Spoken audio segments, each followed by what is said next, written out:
May the best Corvette win. On your mark. Get set.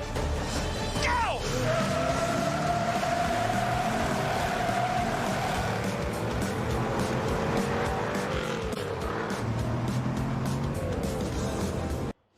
President Biden thinks Democrats are cruising to victory in just 12 days, but his White House is nervous that they are running out of gas. President Biden driving more than 100 miles per hour while behind the wheel of a classic Corvette on Jay Leno's car show, which the New York Times says is his last-ditch effort at courting GOP voters, saying this: Mr. Biden is hoping his gearhead reputation will appeal to some parts of the Republican base. Oh, yeah, it's actually true. But Politico reports his administration is not feeling the same need for speed. Quote, anxiety is growing within the White House and allied Democrats that Republicans will capture at least one chamber of Congress and possibly both. But even with those fears, President Joe Biden plans to remain largely on the sidelines during the race's final fortnight.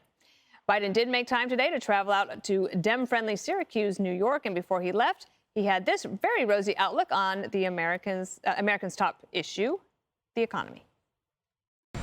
Great economic report today, the GDP report. Things are looking good. So things are looking good, Greg, especially when you're behind the wheel of a classic Corvette. You know what? I get their anxiety over the midterms.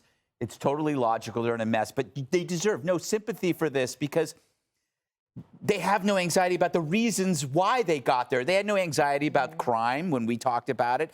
They have no anxiety about inflation as they denied it. They had no anxiety about recession or the border. They only feel anxiety when there's a personal threat to their power. Now, all of a sudden, they're nervous. The Dems are like a driver whose car's engine has cracked because they never changed the oil, they never got a tune-up, and when they heard the noises of the engine, they just turned up the radio. Yeah. And so now they're stuck with this.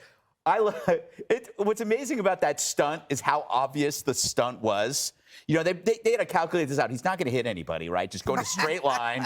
And then he plays along, Jay plays along. It's like, yes, the whole stunt is to convince voters that he's not senile, that Gramps can still drive the car. And it kind of doesn't work, but I don't know. I'm surprised that he didn't call this racist because he just said that airline seats are racist. Did you see that? The extra 6 inches of leg room that marginalized communities can't afford. Well, I don't think marginalized communities can afford a classic Corvette either, Mr. Aviator Sunglasses. I also, Geraldo, thought that it is actually funny that the New York Times would write that the Biden White House thinks that him going on the Jay Leno show is going to all of a sudden appeal to Republican voters. Well, before I get an answer to that, Dan, I must say that I have a bipartisan tie on, and Greg Gutfeld has exactly the same tie. What are the odds on that? You were supposed to call me this morning, We are totally bipartisan. You know, I'm a certified gearhead myself, a proud former member of the Valve Grinders. So to me, watching the Valve Grinders, my car club from Long Island, we had the leather jackets and we raced out in the east end of Long Island. But to me, that's the coolest thing Biden has ever done. I mean, he's Janine in that club. He was confident. She had her,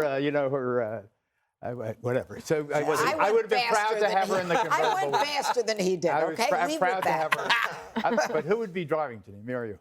Anyway, I think that it's nice that he did it. I want to get to politics, though. I believe that this race is an absolute toss-up right now, and I think the only numbers that matter are the price of gasoline and the Dow.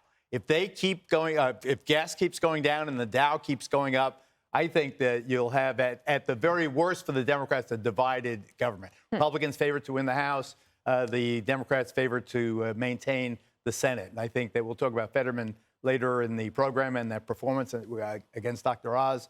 But I think that it's all up for grabs right now, just like that race. Judge, the New York Times reported earlier this week that the Democrats were pressing the White House for a better economic message. And what the White House came up with is, sure, things are bad, but somehow the Republicans will make it worse. You have to trust us on that. Trust us. We're the ones who told you that inflation was transitory, but when Joe Biden comes out today and he says, we had a great economic report, when he makes it seem like they're doing a great job, except the price for food is the same. Yeah. The price for gas is the same. At the end of the month, they know they're going to spend more next month for heating oil. His enthusiasm doesn't translate to people saying, yeah, I'm going to vote Democrat now. And you know what? The idea that Joe Biden getting into a muscle car is going to convince any Republican that that he's one of their guys. No, this guy's into electric cars, okay? He's driving a car that apparently is worth $150,000 that very few people have. And he also, is a guy who is putting all this money into the economy that's creating the inflation. The American people are not stupid. And Geraldo, I agree with you on one thing. I mean, the Republicans are going to win the House. I believe that they're going to win the Senate. And I think the big shock is going to be the down ballot races. I think that there's going to be a benefit to the down ballot races based upon the enthusiasm of the Republican Party. Think, what enthusiasm does the Democrat Party have? None. And Joe Biden, by the way, this weekend, he isn't even going out politicking. He's going to Delaware this weekend. My God, we're 10 days away from the midterms. So, they can talk all they want about a great economic report. The Americans know what the truth is. It's like the White House would love to just pump some morphine into the voting public just for the next 10 days so they can feel calm and everything. I'll take some more. Get some tomorrow. Greg probably already has it. The affordability issue on housing as well, that's another thing that people have been talking about, that it's just impossible to get a good rental. Yeah, you can't afford to buy a home or build it or buy furniture. In what universe did the Democrats think that they had a shot in this election? Well, I'll tell you, the Twitterverse. Because you go on the Twitterverse, and being a Democrat, you go on Twitter, it's like talking to your mom. She shows you unconditional love. No matter what you do or say, Twitter is always going to love you. But that's not what the American public feels. It's a performance issue. They'll kick your ass out of there if you don't really perform. I understand the anxiety for Democrats because the wave they're talking about and the wave they're scared of is so big, they might not get the House and the Senate back for several cycles. And that means no legislative wins. That means no Supreme Court justice confirmations. I mean, they're looking at a few dark years. Tell me if you understand the strategy, Geraldo. So last week, I will ponder it as you tell. Joe Biden invited a transsexual into the White House and talked about doing gender reassignment surgeries on children. Then the very next week, he comes out and goes on Jay Leno's show and tries to appeal to Republicans. Does that make any sense to you, Geraldo? Transgenderism is a loser. Okay, right. Climate change is a loser. Okay, right, but like... 67 Corvettes are a winner. What kind of strategy... And I just want to say one thing. He's at 4% in a minute. He's at 4% with Republicans. How's he picking off Republican voters? He can't even turn out Democrats. If the generic ballot has the GOP at 45.6 and the Democrats at 45.0, that's a toss-up right now. No, it's not. I don't know where your confidence comes from. Not a conventional that's not ballot. the right generic ballot, Geraldo. It's going to be a wave election, and you're going to lose the Senate, and I'll bet you $1,000 right now. That's $1,000? $1,000. Both chambers.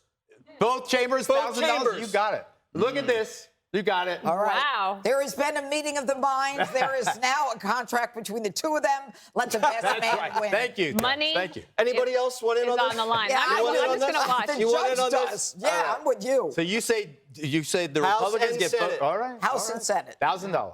Hey, Sean Hannity here. Hey, click here to subscribe to Fox News YouTube page and catch our hottest interviews and most compelling analysis. You will not get it anywhere else.